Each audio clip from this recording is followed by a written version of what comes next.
You are the children of the Lord your God.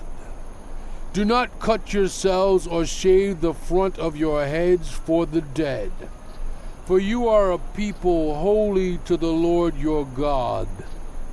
Out of all the peoples on the face of the earth, the Lord has chosen you to be his treasured possession. Do not eat any detestable thing.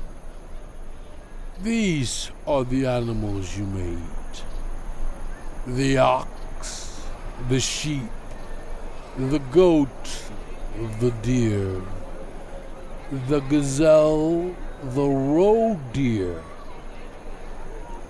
the wild goat, the ibex, the antelope, and the mountain sheep. You may eat any animal that has a divided hoof, and that chews the cud. However, of those that chew the cud, or that have a divided hoof, you may not eat the camel, the rabbit, or the hyrax. Although they chew the cud, they do not have a divided hoof. They are ceremonially unclean for you. The pig is also unclean. Although it has a divided hoof, it does not chew the cud. You are not to eat their meat or touch their carcasses. Of all the creatures living in the water, you may eat any that has fins and scales. But anything that does not have fins and scales, you may not eat. For you it is unclean. You may eat any clean bird.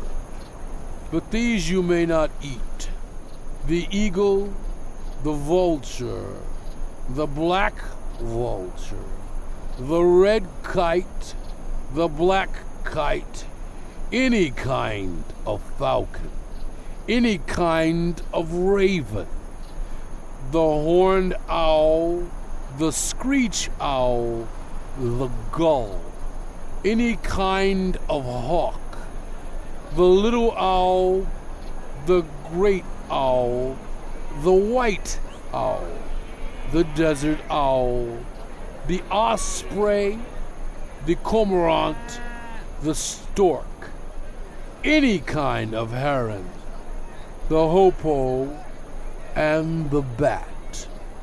All flying insects that swarm are unclean to you. Do not eat them. But any winged creature that is clean, you may eat. Do not eat anything you find already dead. You may give it to the foreigners residing in any of your towns, and they may eat it. Or you may sell it to any other foreigner, but you are a people holy to the Lord your God. Do not cook a young goat in its mother's milk. Be sure to set aside 1/10 of all that your fields produce each year. Eat the tithe of your grain, new wine, and olive oil, and the firstborn of your herds and flocks in the presence of the Lord your God at the place he will choose as a dwelling for his name, so that you may learn to revere the Lord your God always.